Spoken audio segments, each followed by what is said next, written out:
What's up, guys? Welcome to Daily Dose of Reddit. This is your host, Zach, and today's subreddit is r/IDon'tWorkHereLady. Alright, this story's called Lady Calls Me a Dirty Liar, Then Spits My Tea on Me. I don't work here, lady, by the way, so I wasn't expecting to post on this sub again. Like, ever. However, I had another I don't work here, lady experience. It's not as crazy as my last post, but I assure you, it's just as entertaining. My friends who were also in this experience helped me write this story. They also came up with the pseudonyms, so it was not my doing. So some backstory. I was an employee at a little yet popular cafe, which we'll call Cafe X, in my rapidly developing town. Unfortunately, I got laid off due to the pandemic. Understandable though, it was tiny. I get along well with customers, some which I know on a first-name basis. The incident occurred at another cafe, Cafe Y, where two of my friends work. One of them, Mitsu, is a barista, while the other, Sierin, was the manager. Cafe Y is way more popular than my cafe, so more people went there to get their coffee. I had a couple screw-ups while I was working that day and was really beating myself up. My manager, who was worried about me, told me to clock out early today and to relax. We all have days like this. Just come back tomorrow with a smile. Honestly, I was annoyed that she didn't trust me to control myself, but she probably did the right thing. Of course she did, man. Anyway, on to the story now. I was tired and stressed out after being sent home, so I decided to go to Cafe Y in order to grab something and head home. However, I had forgotten Sierin and Mitsu were working that day, which was a pleasant surprise. It was the slow period of the day, and the two were talking together. The moment I walked in, Mitsu joked about how rats in the store are a safety violation. She calls me a rat. It's a long story. I flipped her off, a show of affection, and asked Sierin for some tea, which she laughed and said sure. Kieran, maybe? Is it Kieran? Kieran? Okay, well, just for the record, I did play with pronunciation on that one, so if Sierin sounds weird, it's because it's a weird name. I'm sorry. Mitsu and I sat down and talked while Sierin boiled the water for my favorite blend, green tea with mint. A lady walks in and Mitsu gets up to take her order. As I'm waiting, I notice that the sugar at the sugar cream section was low. Wanting to help out my friends, I take the sugar out from the cabinet below, refill it, walk back to my seat, and start playing games on my phone. My first mistake. Obviously, the lady saw me and started ranting. The conversation went a little something like this. Here's the cast. There's me, Toyakazu, that's a cool name. Mitsu. Sierin. Entitled woman. Wow, how professional of your coworker there, taking out his phone in the middle of his shift. People like him don't deserve to work. Mitsu looks around, confused. Ma'am, I'm the only one here. Can I get you anything else? Entitled woman gives her a look like she's completely stupid. Are you making fun of me? I can clearly see your coworker not working. She points at me. I haven't looked up, but I've been paying attention to the conversation. I speak up. Ma'am, I don't work here. My second mistake. Entitled woman turns to me and walks over to my table. Shut your mouth, you filthy liar. I saw you restock the sugar, and you shouldn't lie to your customers like that. Funny thing about me, when I'm tired and off the clock, I don't take crap from anyone. My general response is either sarcastic or condescendingly witty. Bad habit, I know. I look up at her, locking eyes. Lady, I want you to take a look at the logo on her shirt and tell me if it matches up with the logo on my shirt. She blinks for a minute, looking at my shirt. Then she snaps at me. Don't you talk to me like that, you delinquent! You work here. Now I demand you to get behind the counter and help make my order. I put my phone in my pocket, letting out a sigh. I don't work here. I'm not allowed to go behind the counter. I look at Mitsu, who nods in confirmation. Ma'am, he doesn't work here. She wheels around, pointing directly in Mitsu's face. Don't you cover up for him, you little bimbo! I saw you talking just a second ago. You're just trying to bail your friend out. Her first mistake. I immediately get up and walk up to her. Lady, I think you need to apologize to my friend. I'm very protective of my friends, especially people like Mitsu. She can't stand confrontation like this, and often would get anxiety from this kind of situation. Entitled woman wheels around to me, now shoving her finger in my face. Is that a threat? Are you threatening a customer? This is unacceptable. I'll have your job. At this point, Kieran, I'm gonna go with Kieran. At this point, Kieran comes out and places my tea on the counter. I don't know if he's been listening to the conversation or not. He just calls my order number. Immediately, the woman grabs the tea and takes a sip, assuming it's hers. Before I can tell her, she spits it all over me. What is this? This is not my order. She pointed at Mitsu. You are incompetent. I want to speak to a manager about you and your butthole of a friend. Then she throws it away, still screeching. Her second mistake. It's one thing to get mad over my mistakes. It's another to accuse me of your own. Before I can even get a word out, Kieran stops me. I'm the manager here. What seems to be the problem? Entitled woman gets a triumphant smirk on her face. The rude employee here refused to take my order, and when I asked politely, he cussed me out and hit me. Then your other employee defended while also calling me a bimbo. She lifted her sleeve, revealing a bruise on her upper arm. Obviously from a previous injury or something, because I had not touched her at all. Kieran looked at me with concern. Toyakazu, you did this? I can't believe you! My mouth dropped. Kieran, dude, you know I wouldn't. But he lifted his hand, stopping me. I need you to come with me. We need to discuss your status as an employee. Mitsu, don't leave either. Make her order, then come back too. He turns to look at entitled woman. I'm sorry, but after your order is made, could I ask you to wait so I can compensate you for your awful visit? Entitled woman has the smuggest look on her face. Of course. I'm happy management here is at least competent. Kieran leads me to the manager's office. He closes the door, then turns to me with a look of exasperation. All right, what happened? Immediately, I realized he was on my side and he was using his legendary theater skills to calm the lady down. I explain the situation and he gets super pissed. Not only has this lady berated a customer, but also his employee, which just so happens to be his girlfriend. He begins to walk out, but I stop him. Call the cops. He looks at me, a questioning look on his face. I tell him my plan and immediately walk out of the room with his approval. I walk back out and see Mitsu shaking, either out of anger or anxiety. I don't know. While the lady is berating her, I walk to her and whisper something. She nods and walks back to the office. The entitled woman eyes me with triumph, and I glare at her. I check the screen to confirm something. Yep,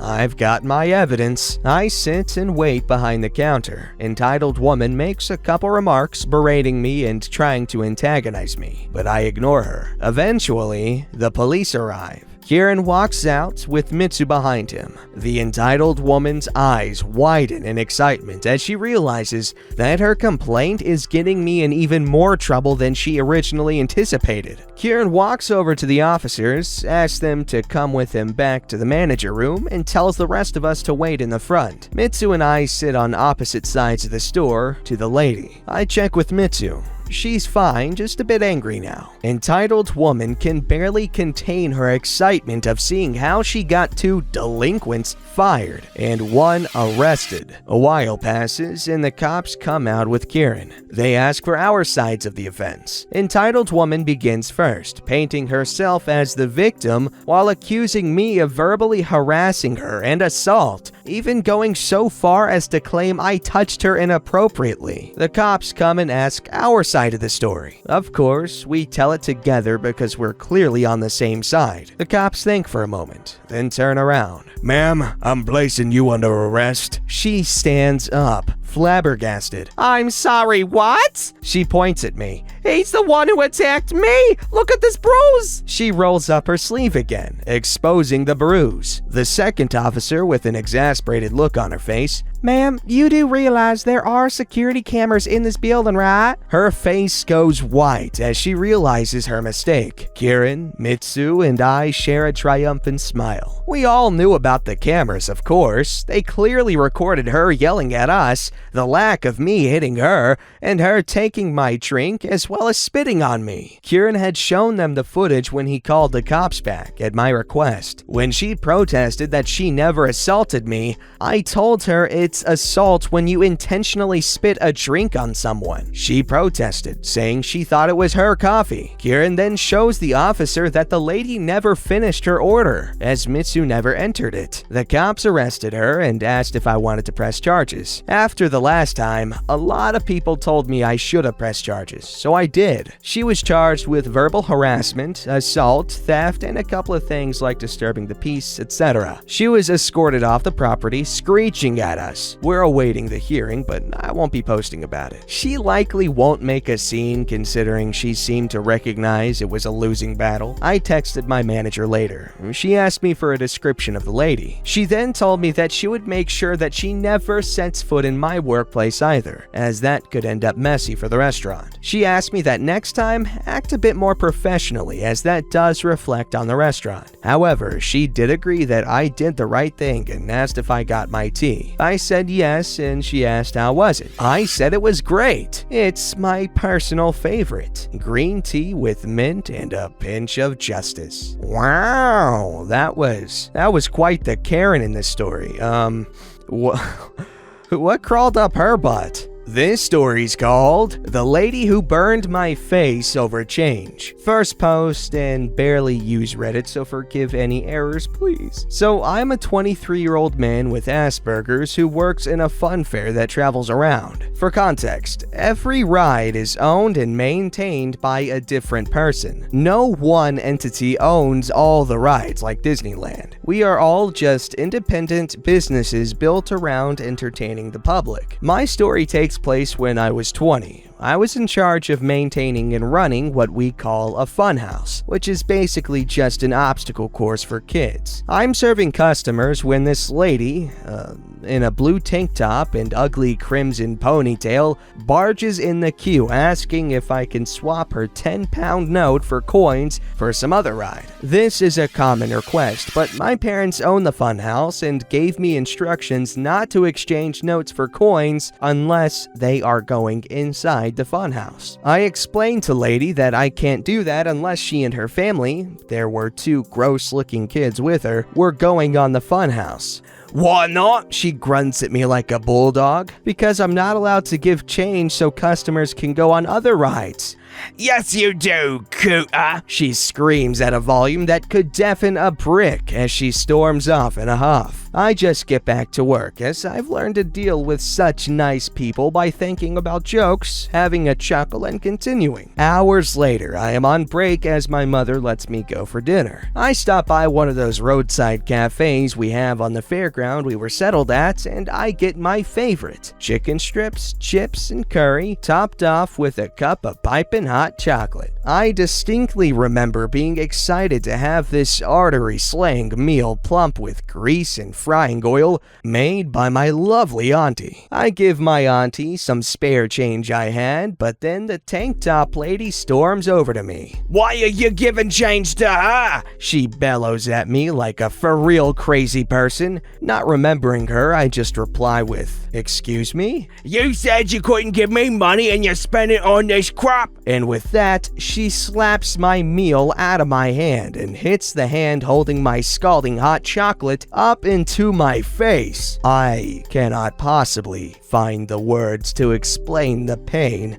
of having something that hot hitting me directly in my face. I screamed and cried for help as this lady continues to assault me by spitting on me and yelling more obscenities at me. My dad saw what happened and ran to us and punched that psycho in the face before calling an ambulance before me. Everything past my dad punching the lady is blurry. We eventually went to court for assaulting me. The burns fused one of my eyes shut and left nasty marks on on the left half of my face. I had to get a reconstructive surgery to even resemble the man I once was, but I still find it hard to look in a mirror. My dad got into trouble for punching the lady, but it wasn't as bad as what the lady got. Lady was to pay a lot of money to me, which I used to get a gaming PC and had to spend more than a few nights in prison. She actually tried to justify boiling my face with, "He works for the circus, so he would have gotten paid his salary anyway." "We don't have salaries. We take all the money we make in the day, divide it up based on fuel for the generators, rent for the land we stay on, and repairs. We keep what's left, which is rarely much. And for your information, we are not a circus." In case you are wondering, I am a lot happier now. I still have a face that could make a blind man cry, but I feel better knowing she got what she paid for. It just makes me cry sometimes, knowing that she did this all because she thought that she could treat funfair workers like crap. Wow. Dang, OP, I'm sorry you had to go through that. That's actually freaking nuts. Well, I hope everything's at least a little better by now, and, well, she got what was coming to her, which is something we can all be happy about. However, why did the dad get in trouble? She literally freaking permanently damaged his kid, and he's just defending his child. Like, what? Come on, man. Justice sucks. Alright, this story's called I'm Literally in Pajamas. I've had my fair share of confused for a worker encounters, but this one was particularly bewildering. I've been running DoorDash as means for extra income during the pandemic. Since I basically work for myself and my encounter with customers is very slim, most just request you leave their order on their doorstep, I tend to go out in comfy clothing, usually sweatpants or pajama pants. I had gone out wearing my pink fleece Hello Kitty pajama pants, sandals, and a Ghostbusters t-shirt. I pull up to this upscale Cheesecake Factory-esque type restaurant, red DoorDash bag in hand, and approach the hostess to pick up an order. As I'm speaking with her, 3 25 to 30-year-old guys come up behind me. They definitely were there long enough to see me speaking to the hostess, whom was wearing an all-black uniform with her hair tied back nicely. As I'm walking back outside to wait for the order, one of the guys comes up to me and tries to place an order? I looked at him as confused as I possibly could through my face covering. I go, "Oh, I don't work here. I'm sorry." And after that, he gave me an even more confused look and goes, "Oh, well, you guys had the same mask. I couldn't tell." I couldn't even tell if he was being facetious or not, because we both just had a black face mask on. Anyway, I got my food and was on my way. I don't know, man. Sometimes some people just have a couple screws loose and you can do nothing but just go along with it. Don't forget to like, subscribe, and hit that bell to never miss an episode.